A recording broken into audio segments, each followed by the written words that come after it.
Dean Davis, distinguished faculty of the Grady School of Journalism and Mass Communication, members of the class of 2018. Sounds good, right?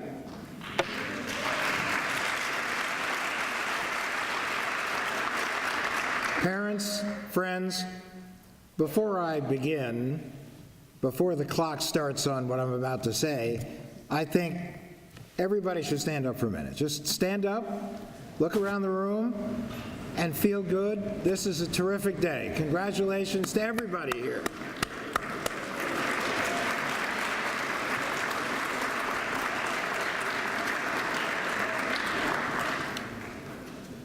You can now sit. So.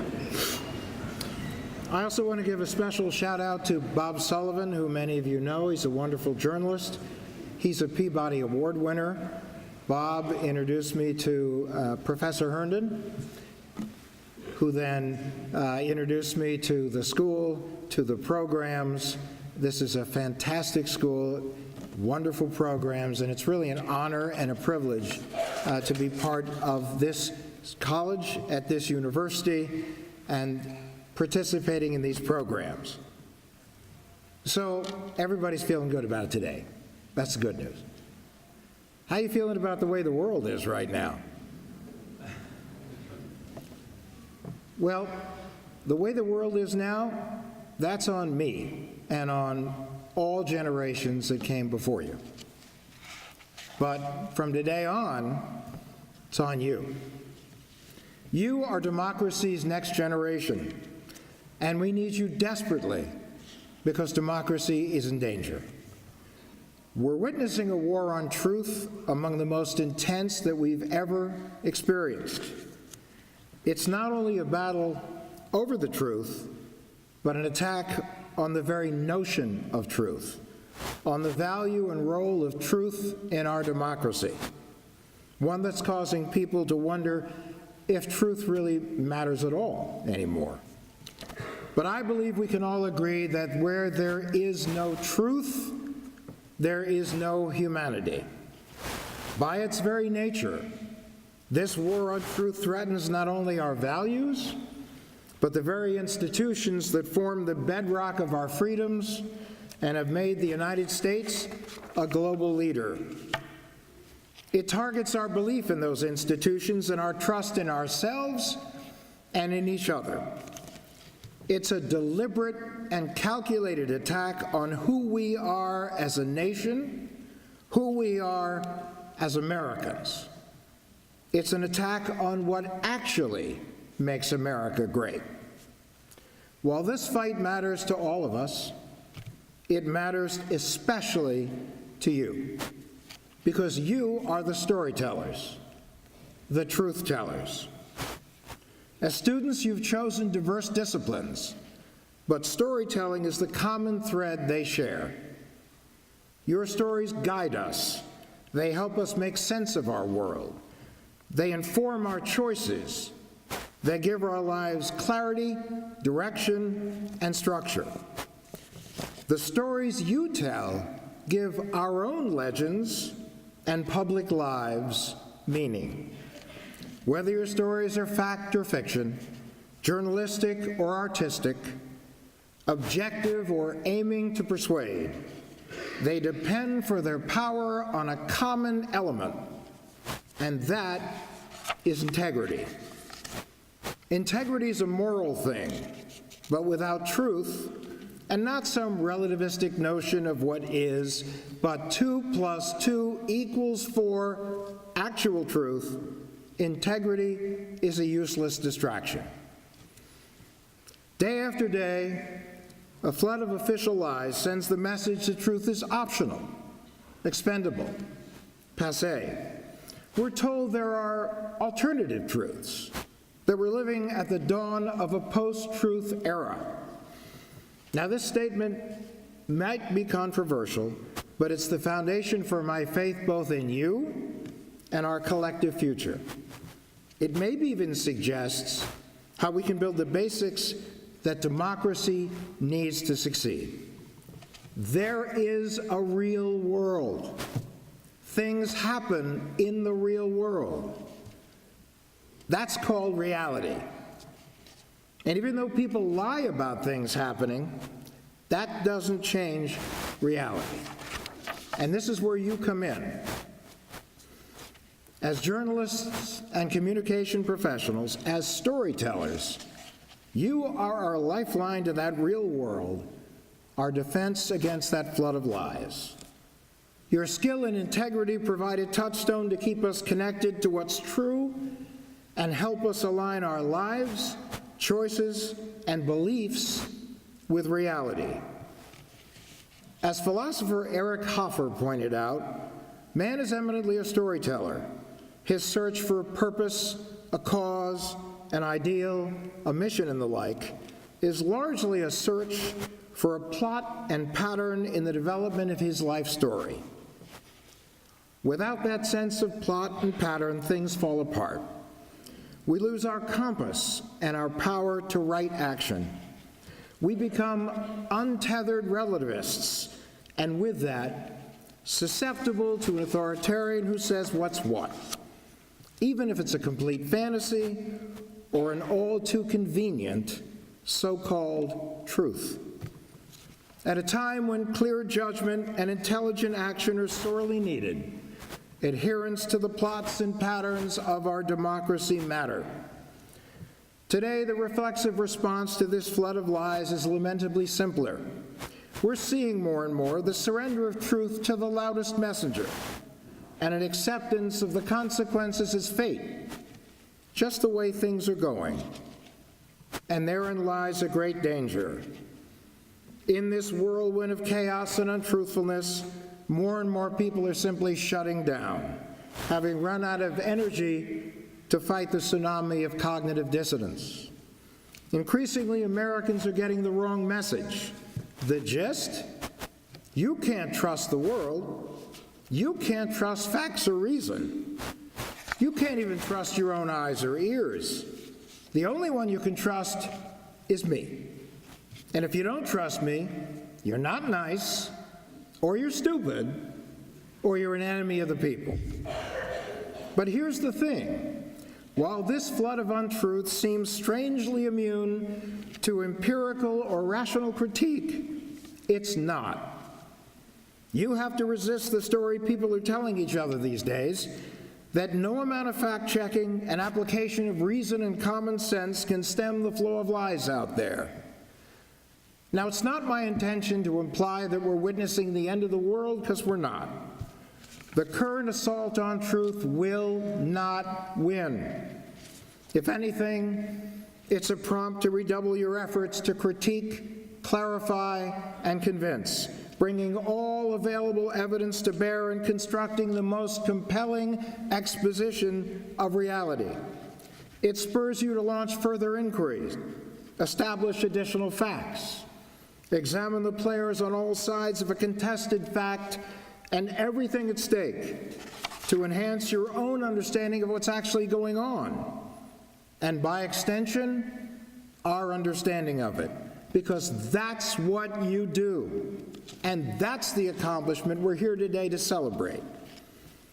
Your task, if you choose to accept it, is to feed the fire of inquiry that you learned here at Grady, and in so doing, reconnect the truth with the people, help alienated voters feel their institutions have integrity, push for public consensus on the role of reason, objectivity, and civility in our political culture, create an environment where the people you reach demand these things because of the stories that you tell them.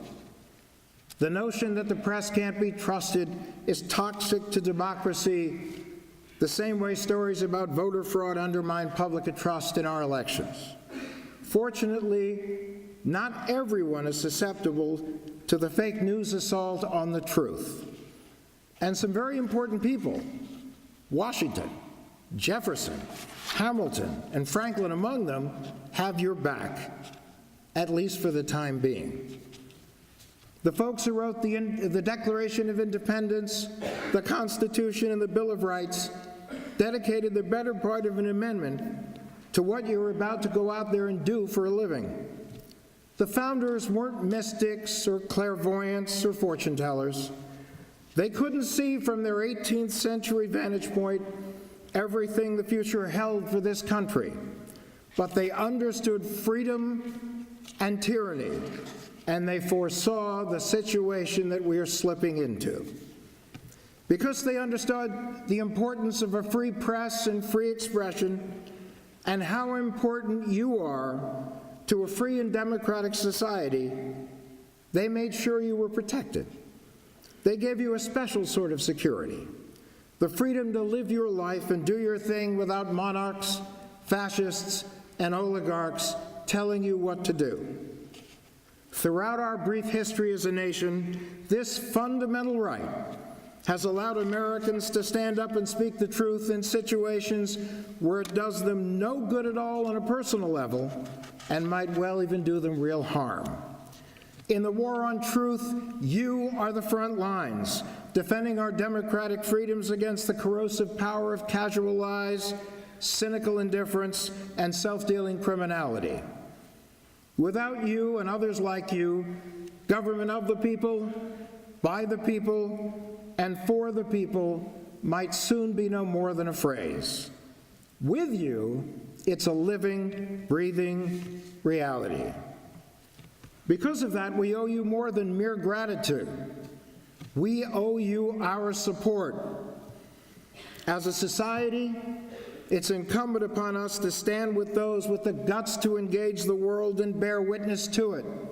Journalists, communication professionals, those who reflect reality back to us and help us make sense of it.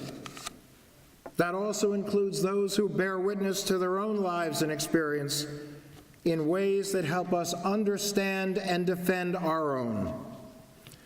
Born from thousands of individual stories of courage and survival, the Me Too movement has brought forth an unstoppable wave of truth. Likewise, mobile phone video has given us incontrovertible, instantly shareable evidence of brutality and other abuses of power that previous generations, absent clear evidence, have been able to ignore.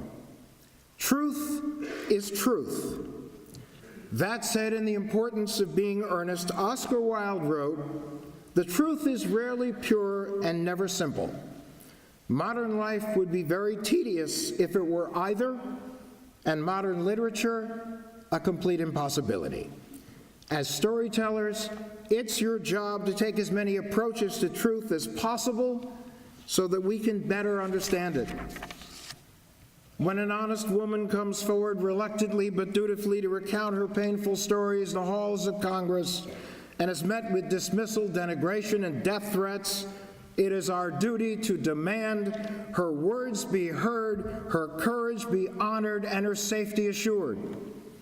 When a journalist who tells harsh truths about a repressive society to the clear displeasure of its autocratic prince is ambushed and butchered in cold blood, it is our duty to demand that justice is more important to our leaders than commerce and that truth-tellers prevail over killers. When the news of the day is that the toxic rhetoric of politicians and pundits has inspired citizens to send pipe bombs and individuals to send bullets into crowds of innocent people, it's our duty as citizens to connect the dots, assign blame, and insist on a determination of the truth. And it may not be as simple as versions that are presented by either MSNBC or Fox. When insults rain down from the President of the United States on any reporter with the guts to ask a tough question, insults that fall with uncanny frequency on women and people of color, it's our duty as Americans to affirm they're asking those tough questions on our behalf. And when esteemed scientists from across the globe, after decades of observation and study, show with meticulous care that a looming man-made catastrophe threatens to exterminate our species, it is our duty to demand that our so-called leaders finally act on this inconvenient truth. Now, don't get me wrong. It's your pen, your keyboard, your microphone, your platform. You have the right to speak up or not about any issue or anything you want. But if you choose to fight any of these fights, I want you to know that as Americans, we embrace that dedication to our communal responsibility to the truth. As you do your work, we will have your back. Your mission is to seek out the truth, explore human emotions, and give expression to the hopes and dreams of your fellow human beings. Your duty is to use your talent, your skill, and your public platform to give a voice to those who have none of these things. This is an awesome responsibility. Your choices and talent will decide which stories the rest of us see and hear. And make no mistake, a great deal depends upon those stories and your skill in finding and telling them. A story must be told powerfully to inspire change and stir people to action.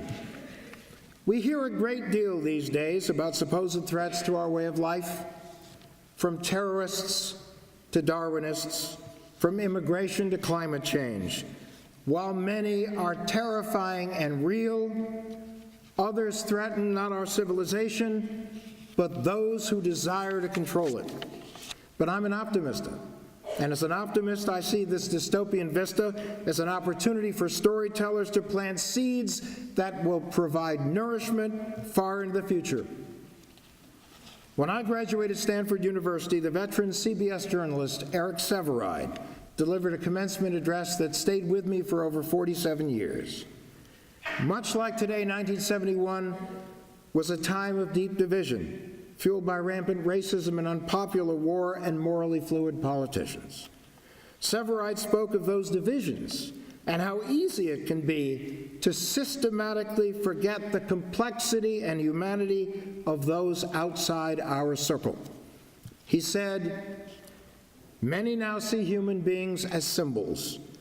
It is enough for them to characterize those of whom they disapprove as pigs or hippies or Bolsheviks or capitalists or bourgeoisie. By this mental exercise, their enemies are automatically dehumanized and can, with a clear conscience, be executed, imprisoned, exiled, or shouted down. Since they are unhuman, they are presumed not to bleed when stabbed. This is perhaps the profoundest corruption of our time. The deep corruption that reduces living, breathing human beings to symbols and stereotypes is still with us. As a journalist and a storyteller, I think Sevareid was talking about the corruption of narrative truth as well as political ideology. Any writer worth a damn will tell you that reducing reality to stereotype, turning characters into caricatures, and stripping away complexity is bad. The real story is in the particulars. Never lose sight of the particulars, and never let us lose sight of them either. As you are society storytellers, I implore you to keep the stories that matter on our radar, to keep them from being forgotten or disappeared. If you need any further evidence of just how important storytelling is, consider how hard those in power fight to control it. Think of the effort that went into silencing screenwriters, actors, and directors in the early years of the Cold War. Think of David Halberstrom, the first reporter assigned full-time to cover the war in Vietnam, and the resistance he faced when the story he told didn't conform to the sunny official reports coming from the White House. Why did Senator Joseph McCarthy go to such lengths to expose and root out supposed communists in Hollywood? Because storytellers are powerful, and the power of their stories remains long after the petty Machiavellians have left the building. Storytelling is not a profession for the faint at heart. It requires deep conviction and courage.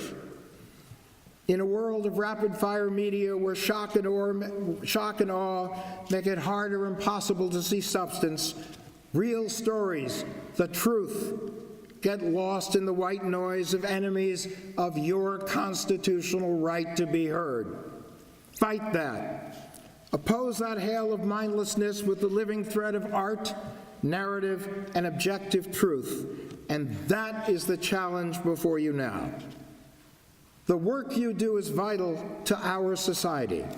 It is the stuff of life well lived and of memories worth preserving. It conjures up lives long after those who've lived them are gone. It examines truth seen most clearly with a 20/20 hindsight that only a potent story can achieve. It accepts the risk of fracturing the world we thought we knew in order to expose hidden continents, revealing new realities. It takes will and wit to achieve these goals, and having chosen this path, the next leg of your journey begins today. At times you may question yourself. You may wonder if you have the strength you need, the courage. We all have those moments. But if or when you have those doubts, remember the words that Robert F. Kennedy shared with a group of young people in South Africa. Some believe there is nothing that one man or one woman can do against the enormous array of our world's ills. Yet many of the world's greatest movements of thought and action have flowed from the work of a single man. A young monk began the Protestant Reformation. A young general extended an empire from Macedonia to the borders of the earth, and a young woman reclaimed the territory of France. It was a young Italian explorer who discovered the New World, and the 32-year-old Thomas Jefferson who proclaimed that all men are created equal. Archimedes said, "Give me a lever and a place to stand, and I will move the earth." You can move the earth. The truth is your lever. Your talent and your training give you a place to stand. Take your place. Move us, persuade us, show us what's true. The world awaits you. Now go do what you do and make us proud. Thank you.